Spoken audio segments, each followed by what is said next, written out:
আসসালামু আলাইকুম রহমতুল্লাহ ওবরাকাতুহ।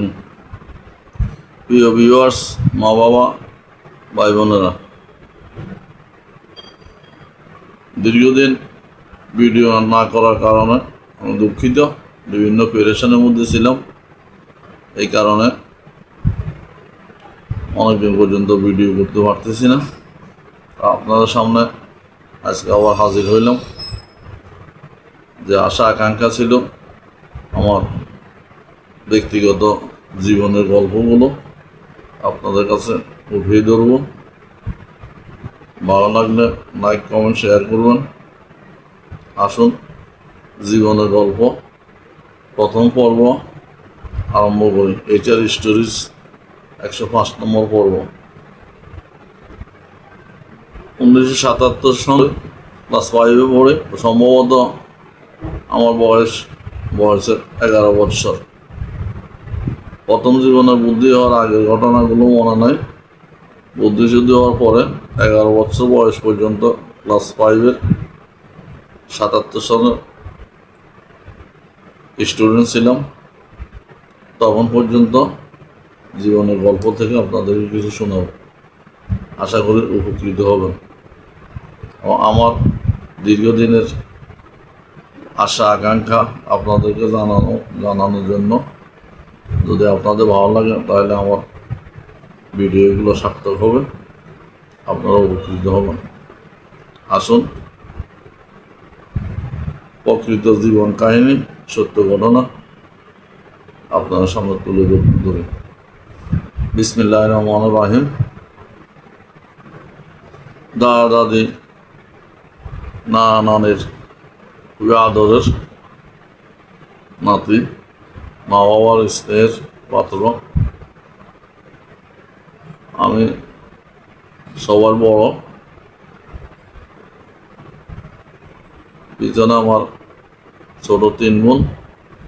এদেরকে নিয়ে নোয়াখালীর পল্লী গ্রামে 11 বছর বয়স পর্যন্ত বসবাস করেছি।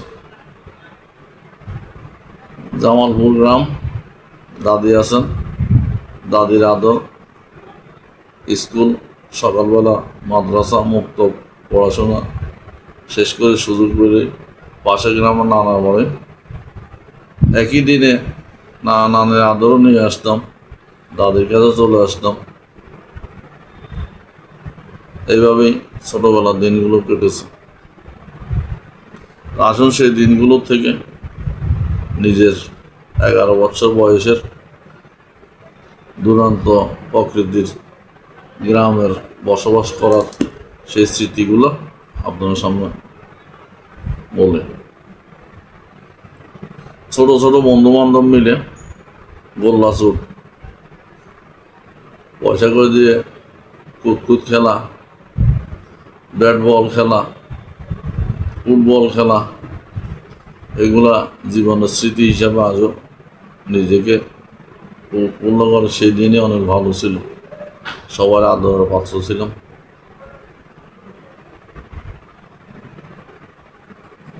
সন্ধ্যা গ্রামে কুফি জ্বালায় সন্ধ্যা পর পড়াশোনা করতাম, হারিকেন জ্বালায় পড়াশোনা করতাম। বিদ্যুতের কোনো ব্যবস্থা ছিল না। সন্ধ্যার সাথে সাথে হাত মুখ ধুয়ে ফ্রেশ হয়ে পড়ার টেবিলে বসে পড়তাম। এইভাবে দিনগুলা কাটতেছে। বাবা চাকরির সূত্রে ঢাকাতে বসবাস করেন। মাসে মাসে যান, বাবার সাথে দেখা হয়। আবার বিভিন্ন ফল ফুড খাওয়া দাওয়াগুলো নিয়ে যান। 2-4 দিন বাবার আদর সমাদর পায়, আবার বাবা চলে আসেন। তখন থেকে মনে হয় যে আমি পরিবারের অনেক বড় কর্তার মতন দায়িত্ব ধরে ফেলেছি। টুকটাক দোকানে বাজার সদার জন্য আমার পাঠাই দিত। তৎকালীন সময়ে স্বাধীনের পর এলাকার মুদি দোকান অনেক দূর দূরান্তে যাইতে হইতো। মুদি দোকান থেকে 1 টাকা কেজির আটা, 2 টাকা কেজিতে চাউল কিনা সর্বপ্রথম আমার অভিজ্ঞতা। এটা দিয়ে আমি বাজার শুরু করলাম। আমার 3 টাকা দিয়ে দিত, 2 টাকা কেজি, 1 কেজি চাউল, 1 কেজি আটা 1 টাকা দিয়ে কিনে নিয়ে আসতাম। আমার রান্না বাড়া করে দিত, খাওয়া দাওয়া করতাম, পড়াশোনা করতাম, নানা বাড়িতে চলে যেতাম। নানা সরকারি কর্মচারী ছিল, রেলওয়েতে চাকরি করত। সেখানে গেলে নানা কারণে নানার স্ট্যান্ডার্ড, নানা চলাফেরা, নানা খাওয়া দাওয়া এগুলো খুব পছন্দনীয় ছিল। যেহেতু উনি টাউনে বসবাস করে রিটায়ার্ড হয়ে বাড়িতে যেয়ে ঢুকেছেন, তো বেশিরভাগ সময় নানের বাড়িতে কাটাইতাম, আবার দাদির কাছে চলে আসতাম। এইভাবে দিনগুলো কাটতেছে। নলপুর হাই স্কুলের ছাত্র ছিলাম। হেডমাস্টার সাহেব খুবই আদর করতেন আব্বার নামের হিসাবে। আব্বাও ওনার ছাত্র ছিলেন, আবার আমি ওনার ছেলে, সেই হিসাবে আমাকে খুব কেয়ার করতো, দেখাশোনা করতো। স্কুল ফাঁকি দেওয়ার কোনো সুযোগ ছিল না, না গেলে বাড়িতে খবর পাঠাই দিত, অমুকের ছেলে আসে নাই, খবর নেই। স্যারে খুব নিজের যত্ন সহকারে পড়াশোনা করাইতেন। স্যারকে নসির মাস্টার বলে ওনার নাম ছিল, হেডমাস্টার, আজও মনে পড়ে। ওনার কারণে দুপুরে লেজার সময়, এখন তো টিফিন পিরিয়ড বলে, আমরা তখন লেজার বলতাম, লেজার সময় ওনার সাথে উজু করাই না, আমরা যারা ছেলেদেরকে নিয়ে উনি জামাত করে নামাজ পড়াইতাম। এইভাবে প্রাইমারি জীবনে চলাফেরা। মুক্তিযুদ্ধের ইতিহাস কিছু কিছু মনে আছে। ছোট ছোট ছেলেমেয়েরা আমরা বাড়ির দরজায় খেলাধুলা করতাম, যে শুনতাম যে সেনাবাহিনী আসে, তো দৌড়ে আসে, চোখের নিচে লুকাই থাকতাম, লুকাই যেতাম সেনাবাহিনীর ভয়ে। মুক্তিযুদ্ধ সম্বন্ধে এটুকু মনে আছে। বাড়ি বাইরে খেলাধুলা করতাম, যে বিকেলবেলা হইতো যে সেনাবাহিনী আসে যুদ্ধের সময়, এই স্মৃতিগুলো মনে পড়ে। যুদ্ধ পরবর্তী সময়ে স্কুলে আমাদেরকে বিদেশ থেকে রিলিফ আসছে, ভুট্টার গুঁড়ি, ভুট্টার ছাতু আমাদের মগ বড় দিত।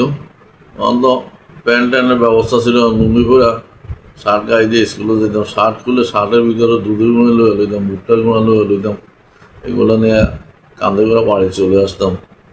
এগুলো কেন দিত তখন তো বুঝতে পারতাম না।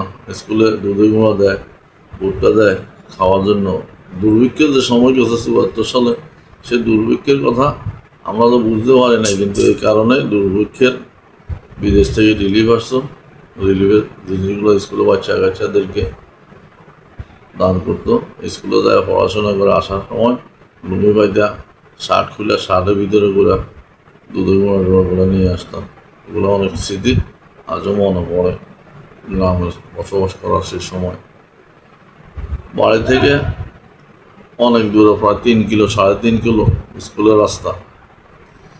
ঘড়ির কোনো ব্যবস্থা ছিল না, টাইম দেখে স্কুলে যাইতে হবে। 12টায় স্কুল। রৌদ্রের সূর্যের আলো ছায়াকে ঘরের টিনের চালের নিচ পর্যন্ত একটা টার্গেট করে রাখলাম, এখান পর্যন্ত সূর্যের ছায়া আসলে 11টা 11:30 বাজবে, বই পুস্তক রেডি করে স্কুলের দিকে দৌড়। ঠিক সময় যায় 12টা বাজে, স্কুলে ক্লাসে হাজির হয়ে যেতাম। এইভাবে আমরা টাইম দেখতাম তখনকার সময়। রেডিওর কোনো চিন্তা ভাবনা ছিল না, 2-4 বাড়িতে মিলে একটা রেডিও পাওয়া যেত না। যাদের একটু পয়সা করে আছে তাদের ঘরে রেডিও ছিল। তো সর্বপ্রথম নানা রিটায়ার হয়ে যাওয়ার পরে নানা বাড়িতে যায় রেডিও শুনতাম। নানা কাছে ছোট্ট একটা রেডিও ছিল। রমজান মাসে ইফতারের সময়, সেহরির সময় রেডিওতে কোরআন তেলাওয়াত করতো, এগুলো শুনতাম, খুবই ভালো লাগতো। এইভাবে গ্রামের জীবনে উঠা বসা চলাফেরা আজও স্মৃতিতে দাগ কেটে রেখেছে। মনে হয় যে সেই পুরানো জীবনে, বাল্য জীবনে ফিরে যায়। দুনিয়াদারির পারিপার্শ্বিকতার কারণে সেই সুযোগ কি আর হবে? বয়স তো বড় হওয়ার মতো বলে বলে শেষ হয়ে যাচ্ছে। আজও সুযোগ পেলে সেই স্মৃতিগুলোর কথা মনে পড়ে চোখের পানি আসে। কোথায় সে দাদা দাদি, নানা নানিরা কত স্নেহ করতেন, কত আদর করতেন, নানা নানির জন্য আজও কান্না আসে। আমরা এখন দাদা দাদি, নানা নানি হয়ে গেছি। আমাদের নানা নানি আমাদেরকে আদর্শ মতো করে বড় করে দিয়ে গেছে। এই সমস্ত কারণে আপনাদেরকে আমার জীবনের গল্পগুলো শোনানোর জন্য আগ্রহী হয়েছি। আপনারা শুনুন, এগুলো মনে রাখবেন। সামান্য হায়াত, 60, 65, 70 বা 80 বছর বয়স, মনে হয় সেদিনকার লোক আমরা। 60 বছর বয়স হয়ে গেছে, মনে হয় কয়েকদিন আগেই ছোটকালে খেলাধুলা করেছি। সেই বাড়িঘর, সেই গ্রাম, একটু পরিবর্তন হয়েছে, বিদ্যুৎ আসছে, পাকা রাস্তা হয়েছে। আমরা কাঁচা রাস্তা, কত কষ্ট করে স্কুলে যাতায়াত করতাম। বর্ষার পানি থই থই করতো, সে বর্ষা এখন নাই, সে পানিও এখন আর দেখা যায় না।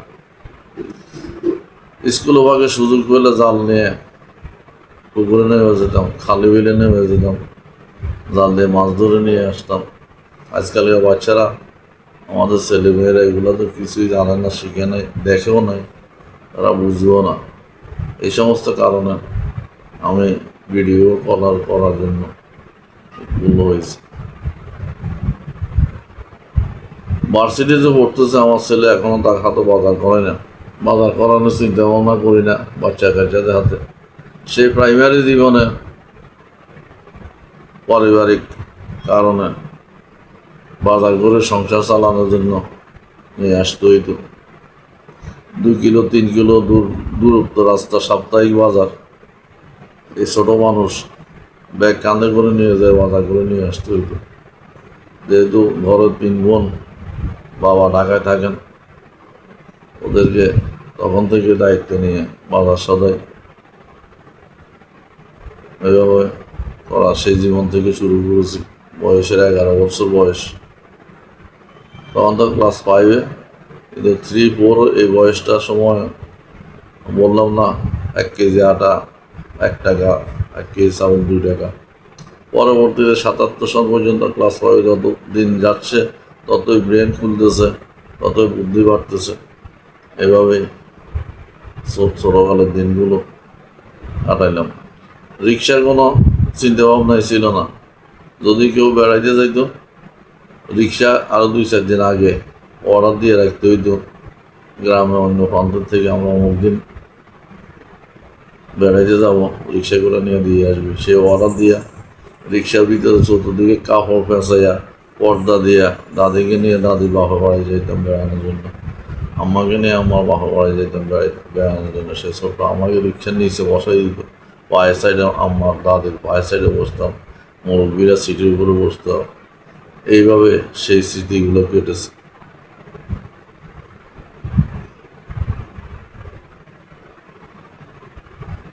মনে বড় দুঃখ লাগে সেই স্মৃতির জন্য। এই দিনগুলো হারে আসছে, আর জীবনে ফিরে পাবো না। সেই স্মৃতি এখন আর দেখাও যায় না। বর্তমান ডিজিটাল যুগের ছেলেমেয়েরা এগুলো বুঝতেও পারবে না। ভিডিওগুলো দেখবেন, দেখলে আমার ভিডিওগুলো করা সার্থক হবে। পরবর্তী পর্বের জন্য অপেক্ষা করুন। পর্যায়ক্রমে আমি আমার ভিডিওগুলো দিতে থাকব। 60 বছর বয়স পর্যন্ত, সেই জন্ম 66, 77 সালে ক্লাস 5-এ 11 বছর, 6 বছর, 5 বছর, 11 বছর বয়স থেকে যেটুকু মনে আছে সেগুলো আপনাকে দিয়ে আরম্ভ করলাম। এরপরে 12 বছর বয়স থেকে আস্তে আস্তে আগাবো ইনশাল্লাহ। আপনারা শুনবেন, শুনে লাইক, কমেন্ট, শেয়ার করবেন, জীবনের গল্পগুলো শুনতে থাকুন। আসসালামু আলাইকুম ওয়া রাহমাতুল্লাহি ওয়া বারাকাতুহু।